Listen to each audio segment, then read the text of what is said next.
ልጁ ሰዎች ከሚያስቡት በላይ እጅግ ብልጣብልጥና አስተዋይ ነው። ብዙዎቹ እድሎች እንዳመለጡት እየተናገሩ በየሚዲያው ቢሰሩም ነገር ግን ከቲክቶክ ያለፈ ነገር ምንም ፋይዳ እንዳልፈጠረ ይናገራሉ። የልጁ ዝምታ ብዙዎችን አስደንግጧል። የዓለም ፊት ወደሱ ዞሯል። ነገር ግን በዚህ መካከል ለሳንቲም ቤት ከመታለልና በየሰዓቱ የሚወጡ ተራ ማስታወቂያዎችን ከመስራት ልጁ አለፍ ብሎ ኢንተርናሽናል ወይም ዓለም አቀፋዊ ሰው ለመሆን እየተንቀሳቀሰ ነው። በዚህ መካከል ታዲያ ብዙዎቹ ሐሳባቸውን እየለገሱና እንደ ሞኝ ቢቆጥሩትም ልጁ እነሱን በታች አፍዝዞ በላይ በኩል ስራውን እየሰራ ይንቀሳቀሳል። አንዳንዶቹ ምን አይነት ማናጀር ከጀርባው ቢኖር ነው ጥያቄያቸውን እየጠየቁ ይቀጥላሉ።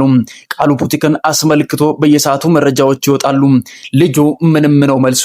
ለማንም መልስ የሰጠ ለመሆኑ ቢያስደነግጥም ነገር ግን በየሰዓቱ በሚሊዮን የሚቆጠሩ ገንዘቦችን ወደ መስራት አድጎ አሁን ባለው ሁኔታ ድንገት ፈንድቶ ዓለምን ሊያስገርምና ሀገራችንን ኢትዮጵያን ለማስጠራት ጫፍ ላይ እንደደረሰ መረጃዎች ይወጡ ይቀጥላሉ። ቃሉ ፑቲክ ማን ነው? በእያንዳንዱ እንቅስቃሴ ለምንድነው መልስ የማይሰጠው?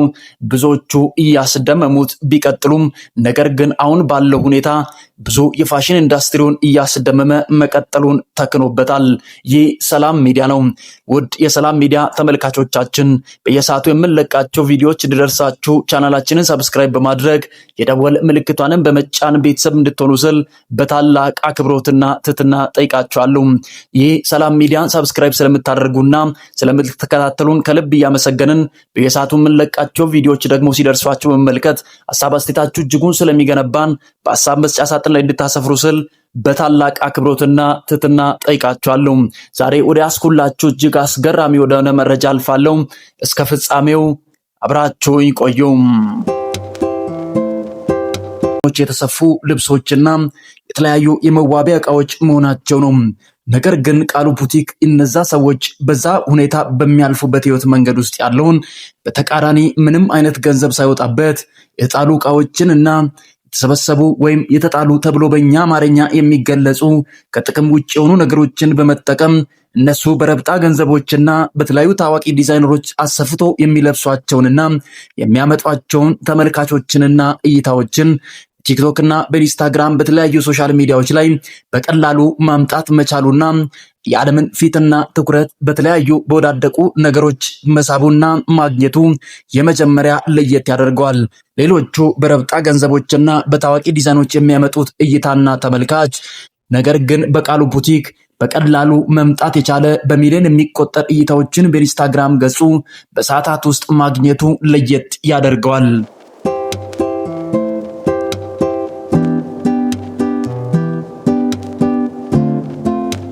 ሁለተኛ ቃሉ ፑቲክ ተቀባይነትን ካገኘባቸው ምክንያቶችና የመጀመሪያ ተብሎ የሚነገረው በመቀጠል አዲስ የሚወሩ ነገሮች አሉ። በመቀጠል ደግሞ ማንም ከዚህ በፊት ያለመደው ያልሞከረው ከዚህ በፊት ለመስራት የተሞከረና የተደፈረ የኮንቴንት አይነት ወይም የእይታ ተመልካቾችን ለመሳብ የተደረገ እንቅስቃሴ አለመሆኑ ነው። ከማንም የተኮረጀ አይደለም። የራሱ የፈጠራ ውጤት መሆኑ የዓለምን ትኩረት እንዲስብ አድርጎታል። አንዳንድ ጊዜ ሶሻል ሚዲያዎች ላይ ካያችሁ የራሳቸውን ፈጠራ መነሻ አድርጎ መነሻውን ያደረጉ ሰዎችና የተለያዩ ስራዎችን የሰሩ ሰዎች በተደጋጋሚ በዓለም ፊት ሞገስን ሲያገኙና ትላልቅ ሽልማቶችን ሲረከቡ እንመለከታለን። አብዛኛው ሶሻል ሚዲያዎች ላይ እርስ በርስ የመኮራረጅና አንዱ የሰራውን ሌላው ተከትሎ የመስራት ባህሪ ይታያል። ነገር ግን በመነሻነት የሰሩ ሰዎች ትልቅ ቦታ እንደሚደርሱ በሁላችንም ዘንድ የታወቀ ጉዳይ ሆኖ ይቀጥላል። ታዲያ ይህንን አስመልክቶ የቃሉ ፑቲክ ከዚህ በፊት ማንም ቲክቶከር እና ዩቲዩበር ደፍሮ ያልሰራውና ሐሳቡም እንኳን ያልመጣለት መሆኑ በብዙዎች ዘንድ ትኩረትን እንዲያገኝ ያደረገ ጉዳይ ሆኖ ይቀጥላል። በመቀጠል ደግሞ በሶሻል ሚዲያዎች ላይ ወይም በፋሽን ኢንዱስትሪ ረጅም ጉዞችን ሊጓዝ ይችላል ብሎ ብዙዎቹ እንዲገምቱ ያደረገበት እድሜ ላይ መገኘቱ እጅግ ተጽዕኖ ፈጣሪ እንዲሆንና የዓለምን ትኩረት እንዲስብ ያደረገ ጉዳይ ሆኖ ይቀጥላል። አብዛኛዎቹ ረጅም ዓመታቶችን ካያችሁ ከወጣትነት እድሜ አለፍ ብሎ በሃያዎቹና በሰላሳዎቹ መጨረሻ ላይ ያሉ ሰዎች መሆናቸው እጅግ ነገሮችን በዚህ ልክ ልዩ እንዲያደርጉ ያደርገዋል። በመቀጠልም ደግሞ አሁን ባለው የቃሉ እድሜ ላይ ወይም በአፍላ እድሜ ላይ የሚገኝ ገና በወጣትነት እድሜ እንኳን ያልደረሰ መሆኑ ረጅም ርቀቶች ላይ ለወጣቶቹ አርያ ሊሆን የሚችልና ብዙ ተከታዮችን ሊያፈራ ይችላል የሚል ተስፋዎች የሚታዩበት ከመሆኑ አንጻር እነሱ ዓለም ሁሉ ፊቱን ወደ ቃሉ ፑቲክ እንዲያዞሩ ያስገደደ ጉዳይ ሆኖ ይቀጥላል። የሚዲያዎችን ትኩረት ደግሞ እንዲስብ ካደረጉ ነገሮች ደግሞ ተጨማሪ ሆኖ የሚታየው ልጁ ከአፍሪካ መገኘቱ ነው። አብዛኛውን ጊዜ አፍሪካውያን ወይም በሌሎች አጠራሮች ወይም ጥቁሮች ተብሎ የሚጠሩ አንዳንድ ጊዜ እነሱ ይዞ የሚመጡት የፈጠራ ስራ ብዙ ጊዜ ተቀባይነትን ቶሎ የሚያገኙባቸው ምክንያቶች አሉ። የመጀመሪያው በአፍሪካን ሀገር ውስጥ የሚኖሩ ተጽዕኖ ፈጣሪዎችና ሶሻል ሚዲያዎች ላይ የሚሰሩ ሰዎች አብዛኛውን ጊዜ ህይወታቸውን በፍጥነት መለወጥ ይፈልጋሉ። ገንዘብንም ቶሎ እንደሚፈልጉ የታወቀ ጉዳይ ሆኖ ይቀጥላል።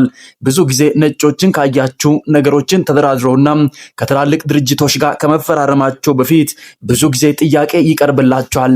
በተደጋጋሚ ያንን በመለማመጥና በልመና የመጡ ድርጅቶች ጋር ብዙ ሚሊዮኖችን ጠይቆ ስራውን እንደሚሰሩ ይታወቃል። ታዲያ አሁን ከአፍሪካ መገኘቱ አንደኛው ሶሻል ሚዲያዎች ላይ ያሉ ሰዎችን ትኩረት እንዲስብ አድርጓል። ምክንያቱም ፋይናንሻሊ ወይም የፋይናንስ እጥረት እንዳለባቸው ብዙዎቹ ይነገራል። ያንን ተከትሎ የመጣውን እድል ላለመተው ብሎ ታዋቂነታቸውን በመጠቀም ጥቂት ገንዘብ ተከፍሏቸው ማስታወቂያዎችን እየሰሩ እንደሚቀጥሉ ይነገራል። በዚህ መካከል ታዲያ ቃሉ ፑቲክ ቶሎ ብሎ ገንዘብ ለማግኘት ስለሚፈልግ ኢትዮጵያዊም ስለሆነ ያንን እድል ቶሎ ለመጠቀም እንደሚፈልግ ስላሰቡ ነው አብዛኛዎቹ ፍለጋቸውን እየቀጠሉት።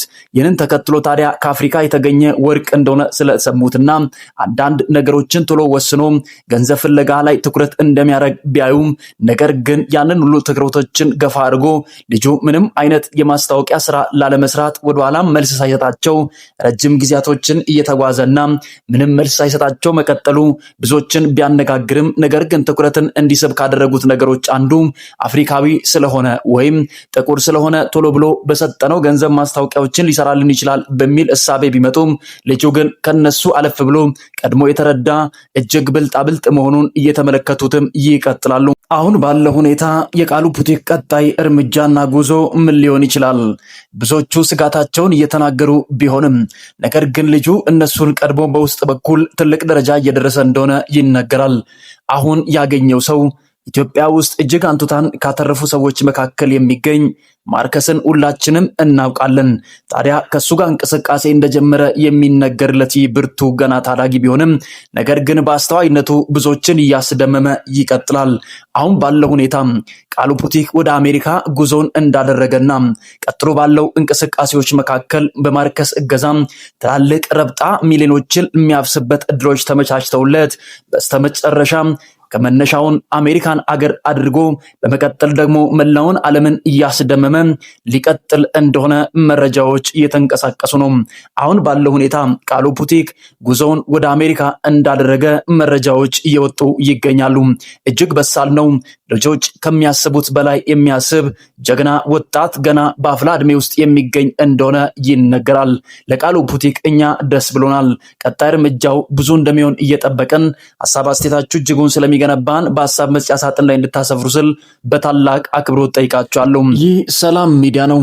ውድ የቻናላችን ቤተሰቦች ስለዚህ ቻናል አዲስ ከሆናችሁ ቻናላችንን ሰብስክራይብ በማድረግ የደወል ምልክቷንን በመጫን ቤተሰብ እንድትሆኑ ስል በታላቅ አክብሮትና ትህትና ጠይቃችኋለሁ። ሐሳብ አስተያየታችሁ እጅጉን ስለሚገነባን በሐሳብ መስጫ ሳጥን ላይ እንድታሰፍሩ ስል በታላቅ አክብሮት ደግሜ ጠይቃችኋለሁ።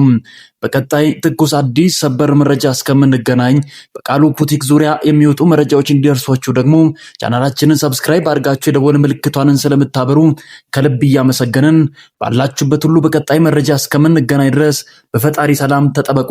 ቸር ቆዩልኝ። ቸር ሰንብቱ እላለሁ።